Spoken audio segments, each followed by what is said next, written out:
Hi, welcome back to this new episode of the IR Strikes Back. So today we're finally analyzing Zootopia 2. Yay! We just saw it at the movie theater. And this movie is even more political than the last one. So in this movie, it's even more obvious the reference to many contemporary elements.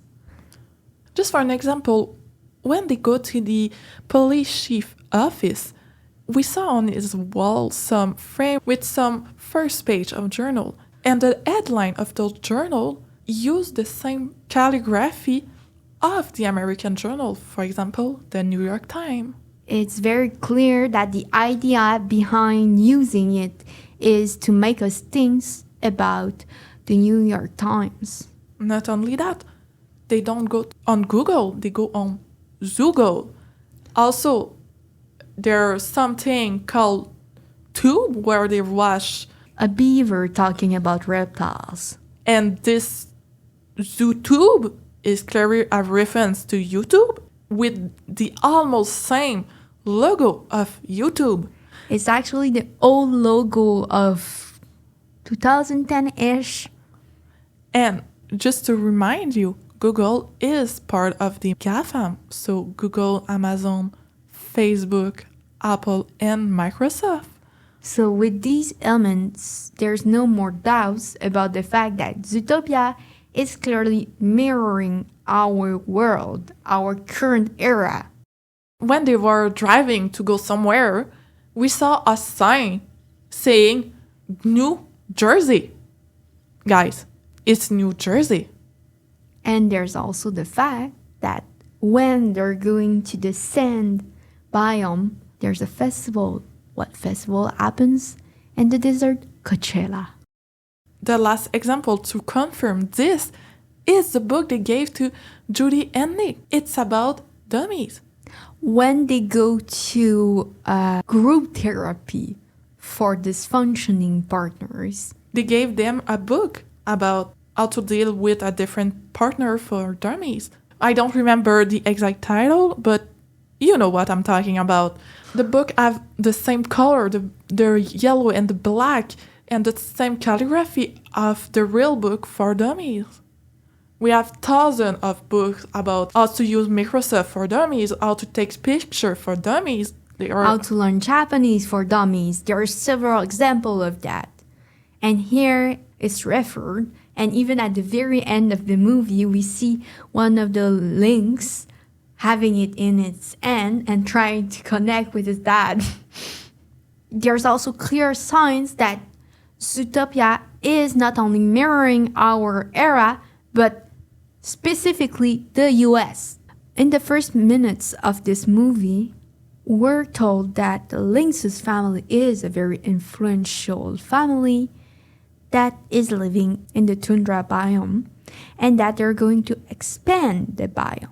It's very interesting because the biome are the reason why the different species of animals can live together in Zootopia. Because as we mentioned in our first episode on Zootopia, Zootopia is like a UN village. And this fact is confirmed throughout this movie because it's underlying that the people living in Zootopia, a few of them are originally from other countries. So this only confirmed the idea that it's an artificial-like city that has been built to accommodate everyone and to gather different citizens of other countries in one city. That is working almost like an autonomous country.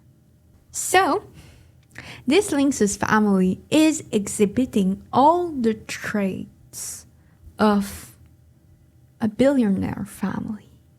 They live in a grand mansion, and they've also been shown as influencing the politics of this international/UN village, because they're the one that designed the new mayor, and they've implicitly said that they've been influencing the politics since a long time ago, since the very creation of this international city.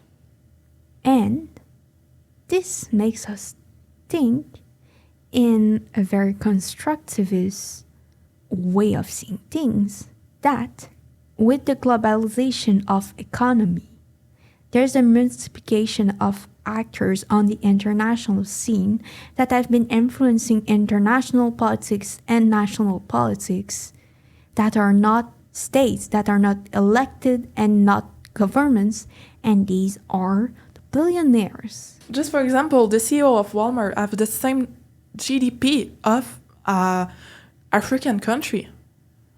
So billionaires have gathered an insane amount of money that are used sometimes to influence politics. Okay, we know that you know who we're talking about. We're not gonna name them because life, but you know who we're talking about.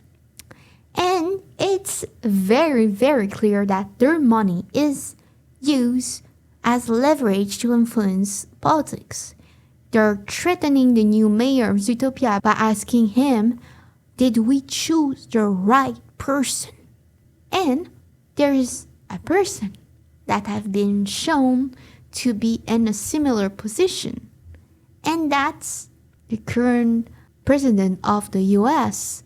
It's being shown that his campaign has been sponsored by many influential persons that have a considerate amount of money and that might influence some of his decision.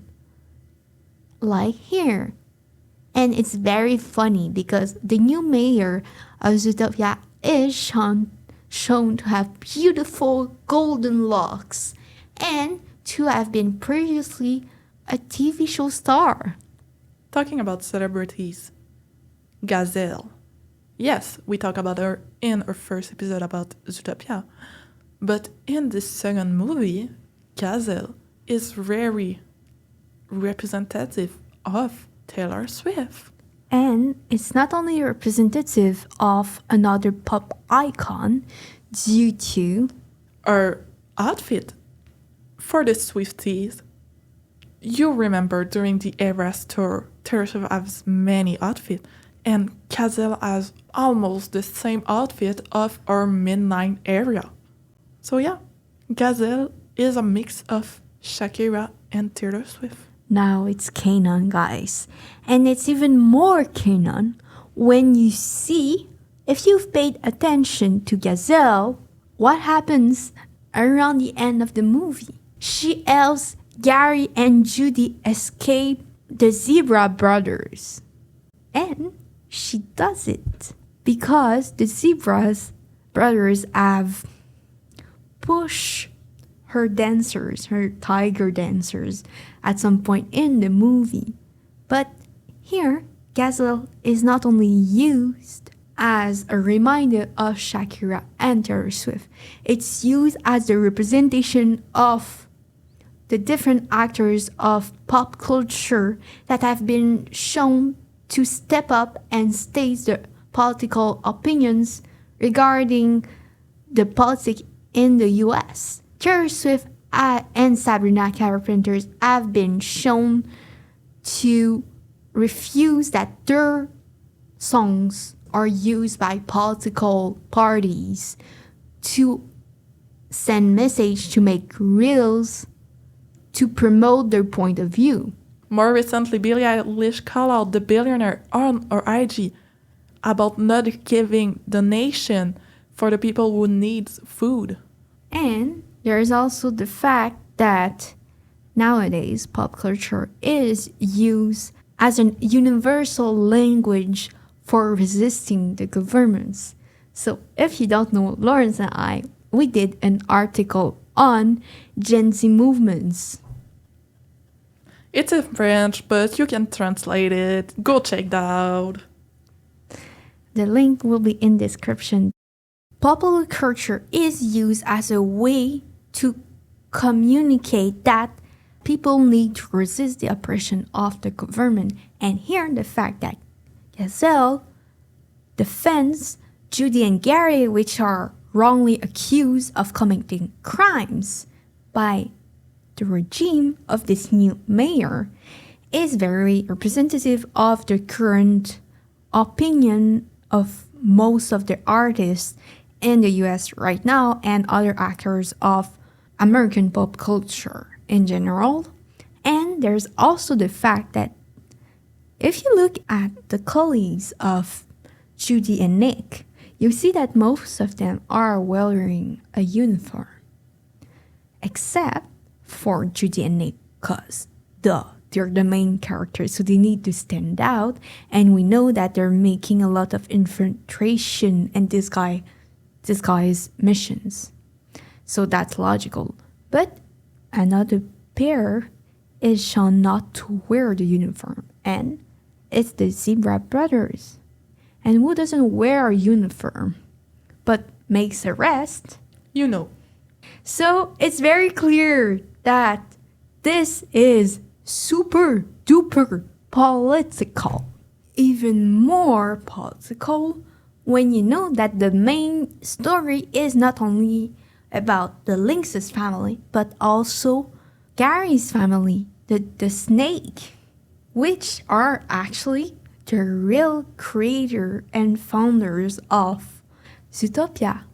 They required money to build the city, but it was their idea, their dream of seeing different species cohabitate, even if it's against nature in general. So to build a city where harmony will reign over terror and suspicion. But the thing is that the Lynx's family backstabbed them, and it's been retold ever since by the winners of disputes, so the Lynxes, that in fact Zootopia has been founded by mammals and not by reptiles and not mammals. So history are made by winners, as we mentioned in our previous episode on Wicked for Good. Can we talk about Canada? Since Yes. we are Canadian. Because now we need to let you into a tiny little secret. That is very obvious, but if you're not Canadian, you might not think about it, because you're still a moose presentator. But it's the first time that we see a real clear sign that there's an animal representing Canada. So in this new movie of Zootopia, there's a beaver, guys! And the beaver is the national animal of Canada. Yes, it's on our $2. Toonies.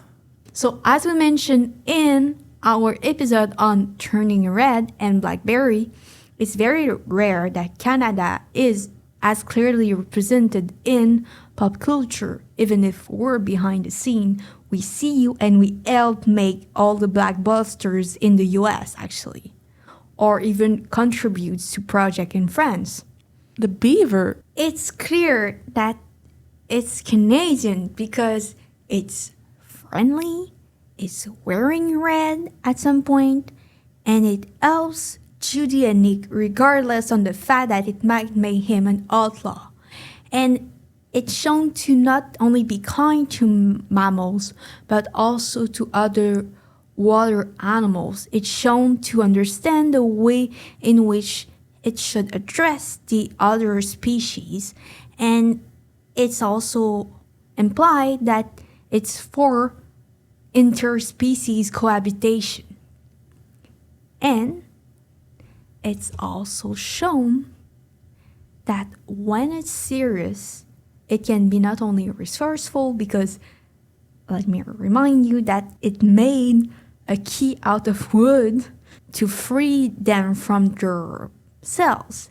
And it's also shown at the very ending to attack the Lynx's family, and we can see that what is flying around is actually some pieces of wood, which implies that the beaver is protecting the harmony of Zootopia and is not scared to stand up to more powerful and more economical, resourceful countries. And Canada in war is actually frightening.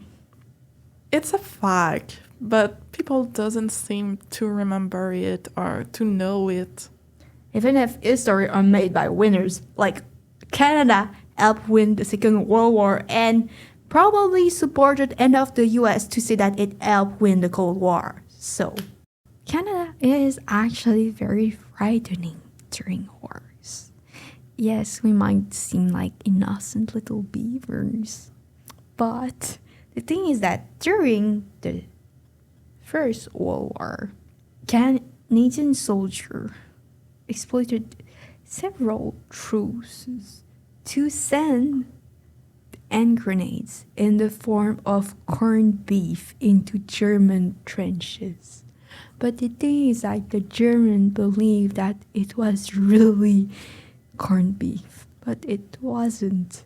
So I'm just saying that the fact that the beaver attacks the lynxes without fearing for any backlash is actually very representative of Canada. And it's actually interesting also to note the fact that the beaver fights for Zootopia, for unity, and for indirectly protecting international law is very representative of Canada, because Canada is one of the founding countries of the UN, and they're the one that first elaborated the idea of the UN forces. They said casque bleu, to be the guardian of peace, even if nowadays it has changed a bit. But it was originally the idea of Canada, and Canada almost got a permanent seat at the UN Council, but it was not given to Canada because the other countries on the Permanent UN Council felt that it would be an unfair advantage to the US to give a seat to Canada at the time.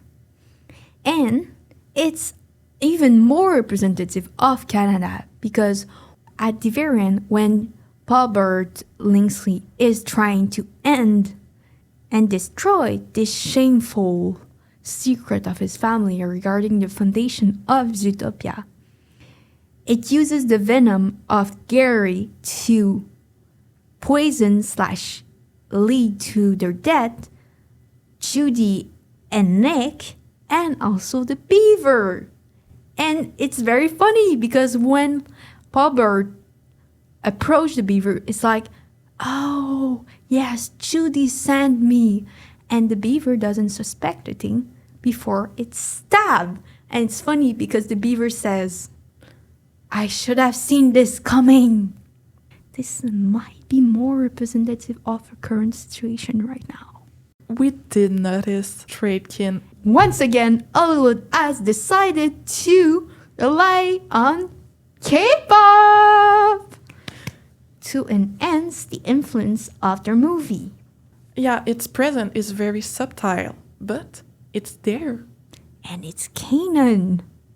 Because we see at the very, very, very, very end of the movie a sheep holding the straight kid light sticks. So, who knows? Maybe at this alternative Coachella, stray kids might appear. Even in Judy Larker, she has posted with "Do It." If you haven't watched it, go watch our reel that we made on Wicked and Do It of Stray Kids. So please don't forget to like this episode, subscribe to our channel, and leave a comment below about how do you feel about our analysis. With that, see you next time!